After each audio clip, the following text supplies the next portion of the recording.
When the Galactic Alliance discovers that humans have been secretly befriending and communicating with quantum-based life forms they deemed too dangerous to approach, they realize that humanity's greatest weapon isn't their technology.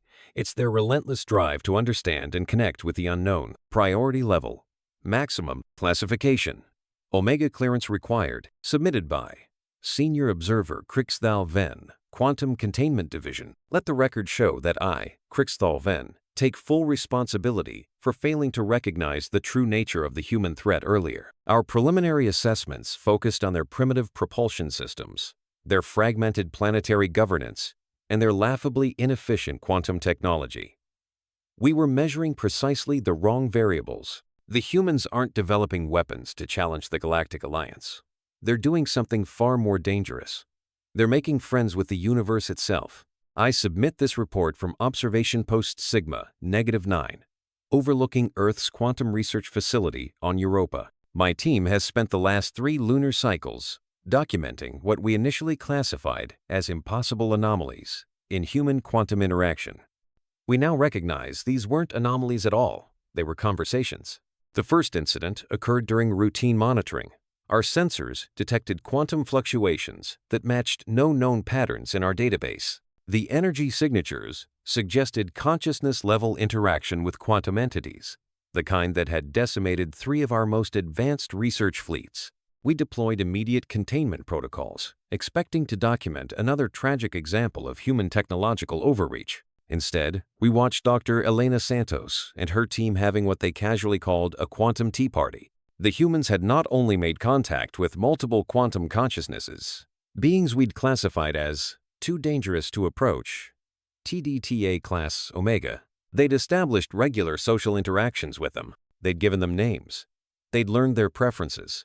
They'd created what Dr. Santos termed a cultural exchange program. When questioned about safety protocols, Dr. Santos smiled in that unsettlingly earnest way humans have and said, "Oh, we found that treating them like hostile entities just makes them nervous. Turns out they're quite friendly if you just take the time to understand how they perceive reality." The most alarming part? She was right. Our monitoring equipment confirmed genuine two-way communication between humans and quantum beings. They weren't controlling or containing these entities. They were collaborating with them.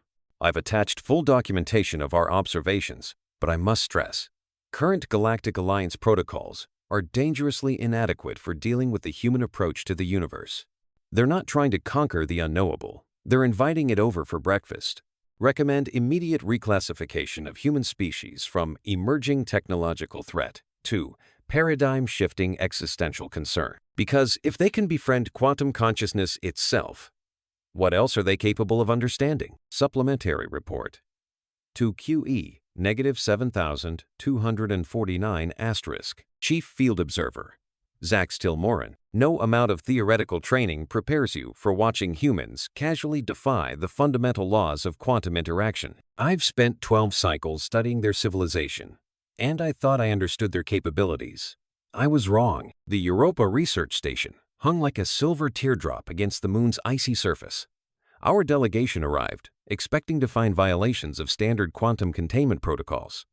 Instead, we found Dr. Elena Santos and her team hosting what they called a quantum harmony session in the main research chamber. The security feeds showed Dr. Santos entering the quantum containment area, wearing nothing more than standard lab attire, no protective gear, no emergency dampeners, not even basic probability shields. She carried what she later explained was a cello, an archaic vibration instrument made of organic materials. The quantum beings respond better to analog instruments, she explained, adjusting something called a bow. They find digital frequencies too, restrictive, like trying to have a conversation where you can only use yes or no. My protective membranes pulsed with anxiety as she sat down inside the containment field.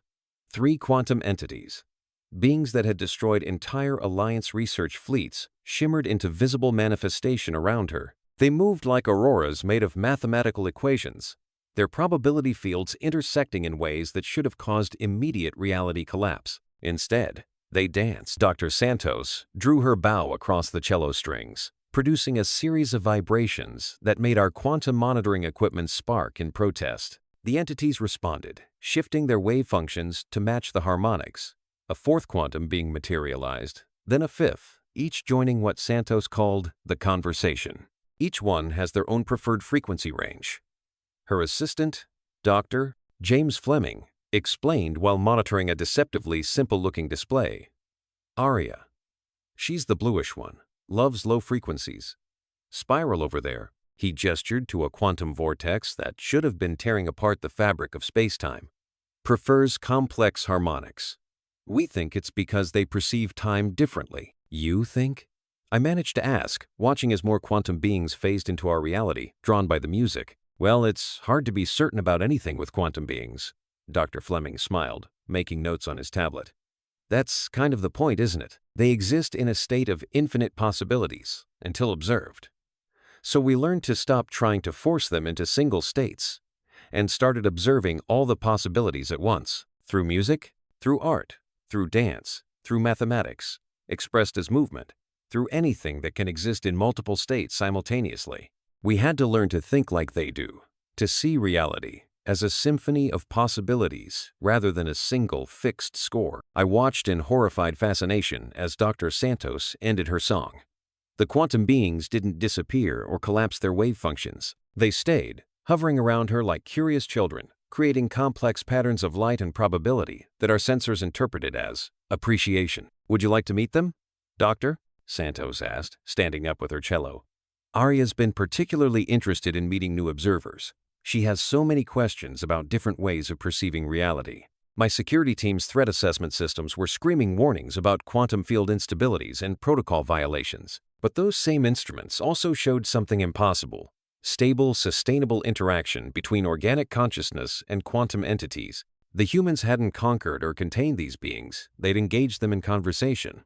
How? I found myself asking. How did you even know this was possible? Dr. Santos's eyes lit up with that uniquely human expression of enthusiasm that I've learned to both admire and fear. Oh, that's the best part. We didn't. We just kept trying different approaches until something worked. The breakthrough came when we stopped treating them as problems to be solved and started treating them as people to be understood. And there it was, the thing that makes humans so terrifyingly unique in the galaxy. They don't just accept the impossible. They invite it to tea and ask about its favorite music. Compiled by Senior Researcher Ithral Nev, Europa Research Station, Observation Day 47. Today marks our 47th attempt to replicate the human quantum communication protocol. Today marks our 47th failure. The humans make it look deceptively simple.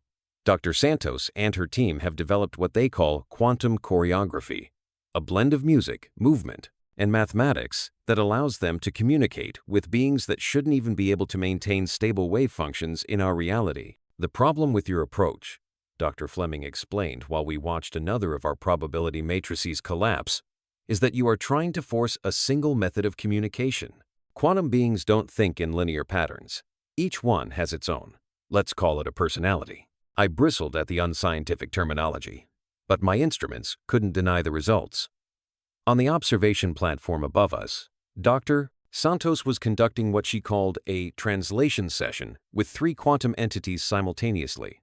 She moved through a series of precise gestures while her colleague, Dr. Aria Illinois, created complex harmonic patterns on something called a synthesizer. The quantum beings wove around them in impossible patterns, their probability fields interacting in ways that should have caused a cascading reality failure. Instead, they were performing. T here is no other word for it. They shifted their manifestation in response to the music, created complex mathematical structures in the air, and even attempted to mimic human movements with their fluid forms. Watch this, Dr. Illinois said, adjusting her instrument settings. She played a new sequence of harmonics, and the quantum beings immediately altered their behavior. 2 of them merged their probability fields, creating a display that our sensors registered as a perfect representation of a 10-dimensional Calabi-Yau manifold. They're showing us how they perceive space-time, she explained, her eyes bright with excitement. We think this particular group has been trying to explain their native dimension to us. They find our 3-dimensional perspective quite limiting, but they're patient teachers. Patient teachers.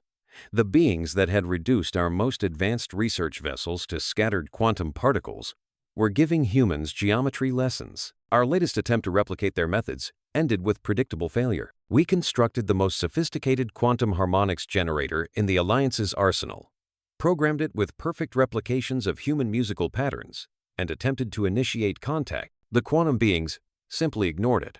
Of course they did, Dr. Santos said when we reported our results. You can't just play recorded music and expect them to respond. They're not machines, they're conscious beings. They want interaction, improvisation, genuine engagement. Here, let me show you. She picked up her cello and began to play, but this time she intentionally made mistakes. The quantum beings responded by creating discordant patterns, adjusting their frequencies until she corrected her notes. They were teaching her. And she was learning. Every session is different, she explained between movements.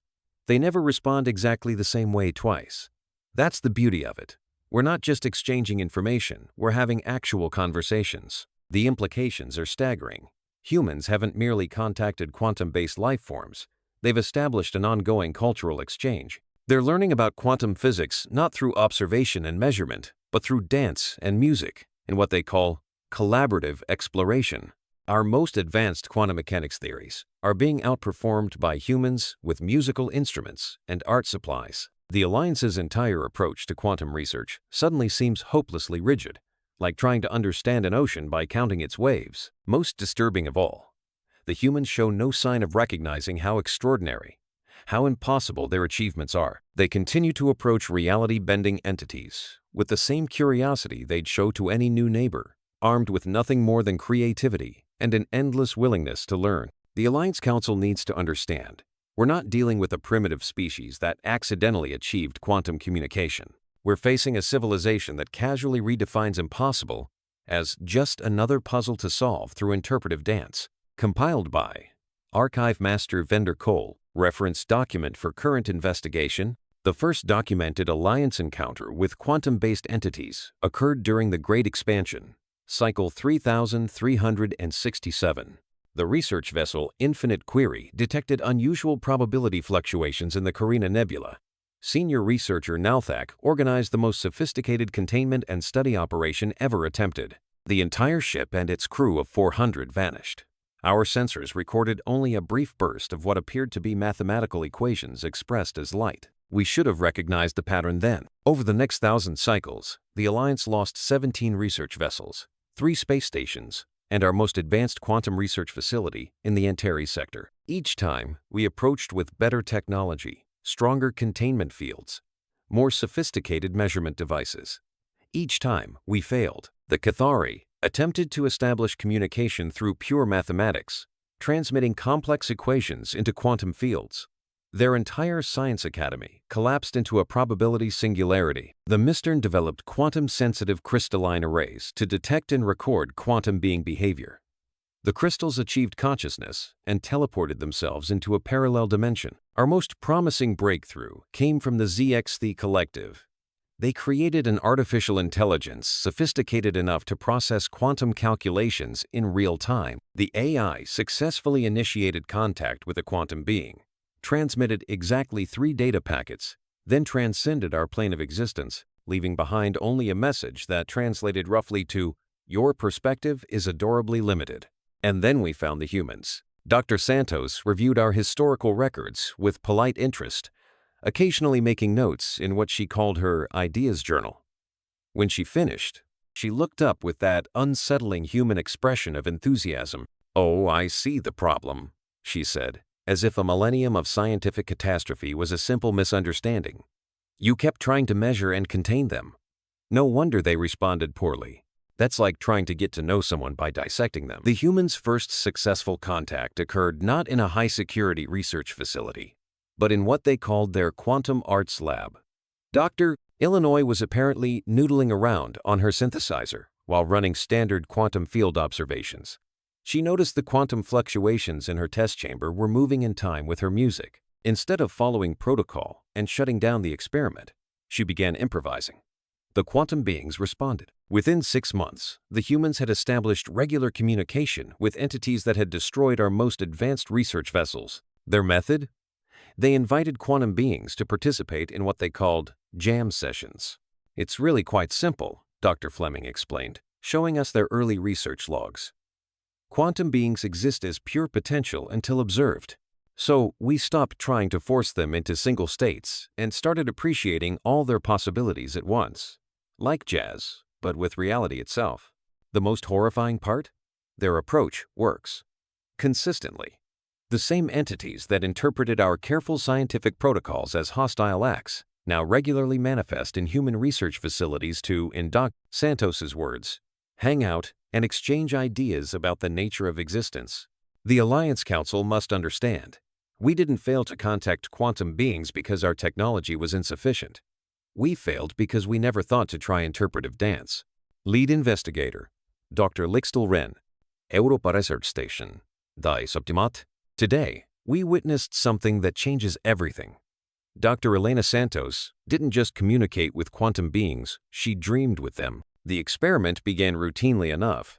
Dr. Santos was conducting what she called a deep listening session with the quantum entity known as Aria. She sat cross-legged in the containment chamber, eyes closed, while Dr. Fleming monitored her neural patterns. The quantum being wove around her in lazy spirals, its probability field synchronizing with her brainwave frequencies. We discovered this by accident, Dr. Illinois explained from the observation deck. Elena fell asleep during a late-night session, and Aria started responding to her dream patterns. That's when we realized we'd been thinking about quantum communication all wrong. As we watched, Dr. Santos's neural activity shifted into theta patterns characteristic of deep meditation. The quantum being's manifestation changed in response, forming complex geometric patterns that our instruments couldn't fully process. And then something unprecedented happened. Dr. Santos began describing what she was experiencing, while simultaneously the quantum being projected corresponding visual representations into the space around them. They were sharing a consciousness space. The breakthrough wasn't technological, Dr. Fleming said, monitoring both human and quantum readings with remarkable calm. It was philosophical. We stopped trying to force quantum beings to communicate on our terms and started exploring how we could meet them in the middle. The images they created together defied conventional physics. We saw mathematical concepts expressed as emotions, felt colors as musical notes, experienced time as a physical space that could be navigated like a garden. Our recording equipment overloaded, trying to capture it all, but the humans just kept taking notes, as if this violation of reality was perfectly normal. Each quantum being perceives existence differently. Dr. Santos explained later, sipping something called chai, while Aria continued to weave patterns around her shoulders like an affectionate pet. Some experience time as a simultaneous whole. Others perceive multiple dimensional planes as we might see different colors. Once we understood that they weren't being deliberately obscure, they just had a completely different framework for reality, everything got easier. The implications are staggering. Humans aren't just communicating with quantum beings. They're developing a new shared language of existence. They're building bridges between classical and quantum consciousness, not through technology or force, but through art, empathy, and what Dr. Santos calls radical openness to possibility. Watch this, Dr. Illinois said during one session, making an adjustment to her synthesizer. The quantum being she was working with, they called it Nova, because of its tendency to suddenly expand into brilliant patterns, responded by creating a visual representation of something our scientists had been trying to understand for centuries. The exact moment when quantum probability collapses into classical reality. Nova's been trying to explain this for weeks, she said excitedly. See how the probability waves don't actually collapse? They just shift into a different perceptual framework. It's like, imagine if you could only see in 2 dimensions, and someone was trying to explain height to you. The quantum beings are helping us understand how they see reality, and in return, we're helping them understand how we experience linear time. And there it was, the thing that makes humans so uniquely dangerous to the established order of the galaxy. They don't approach the unknown with weapons or containment fields or rigid scientific protocols. They approach it with curiosity, creativity, and an almost pathological willingness to reimagine their own understanding of reality. The really exciting part, Dr. Santos told us, while casually sharing consciousness with a being that could probably unravel the fabric of space-time, is that this is just the beginning. Each quantum being we connect with has its own perspective on reality, its own way of expressing mathematical concepts through movement or light or probability patterns. We're learning so much, and they seem just as fascinated by how we experience existence. It's like having a conversation with dreams about the nature of reality itself. I must officially recommend that the Alliance immediately reclassify humans as a Class -1 reality-altering species, not because they possess superior technology or weapons, but because they have something far more dangerous: the ability to turn the incomprehensible into a dance partner. Subject: Human Containment Debate, Security Level, Ultimate. The Grand Chamber erupted into chaos when Senior Observer Krikstal Venn projected the latest footage from Europa Station. The image of Dr. Santos sharing consciousness with a quantum being while casually explaining multidimensional mathematics to her team caused 3 council members to molt prematurely. This cannot be allowed to continue. High Counselor Zextral's neural patterns flashed warning colors across the chamber walls. These humans are fundamentally altering our understanding of reality itself. They must be contained before. Before what? Council Speaker Mirtan interrupted, her voice carrying the weight of centuries of diplomatic experience. Before they teach us something new? Before they prove that our entire approach to quantum physics has been unnecessarily rigid? The debate had been raging for 3 standard cycles. The Security Division demanded immediate quarantine of all human quantum research facilities. The Science Directory argued for controlled observation. The Philosophy Collective had gone into emergency meditation after reviewing Dr. Santos's latest paper, titled Dancing with Schrödinger's Cat, A Practical Guide to Quantum Consciousness. They're completely uncontrolled. Security Chief Vaxtil protested. They approach reality, bending entities with nothing more than curiosity and musical instruments. No safety protocols, no containment procedures. And yet, Mirtan noted, they've achieved more in 5 years than we managed in 1,000 cycles of careful containment. Perhaps we should be asking why. The chamber fell silent as Dr. Santos's latest research notes appeared on the display. She had written them while simultaneously maintaining quantum harmony with 3 different entities, each one capable of unraveling spacetime. The notes were interspersed with musical notation and what appeared to be poetry. They're not treating quantum beings as research subjects or threats, Mirtan continued. They're treating them as fellow travelers in the grand mystery of existence. And the quantum beings are responding in kind. That's exactly what makes them so dangerous. Zextral's chromatophores pulsed with agitation. They're changing the very nature of our relationship with reality. Their influence must be contained. Can you contain curiosity? Mirtan asked softly. Can you quarantine creativity? The humans aren't succeeding because they have superior technology or greater understanding. They're succeeding because they're willing to admit how much they don't know, and they treat that uncertainty as an invitation to explore rather than a problem to solve. The latest transmission from Europa appeared on screen. Dr. Santos and her team were teaching quantum beings about human music while learning about 11-dimensional mathematics. Both species appeared to be enjoying themselves immensely. The humans aren't going to stop, Mirtan concluded. They're going to keep reaching out, keep trying to understand, keep turning the impossible into an art project.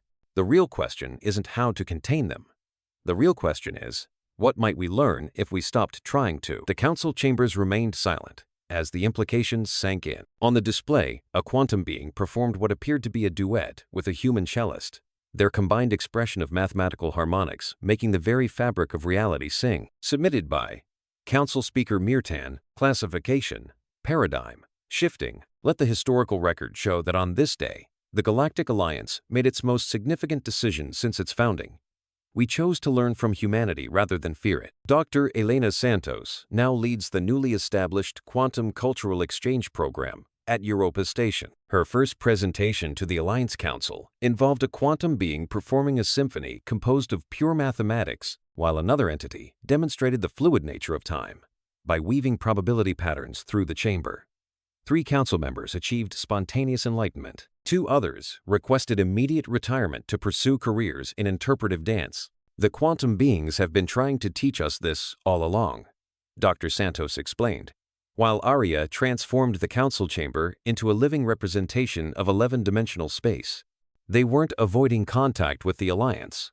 They were waiting for someone to approach them as equals rather than subjects to be studied. They wanted partners in the dance of discovery, not masters or observers. The implications of this partnership are still unfolding.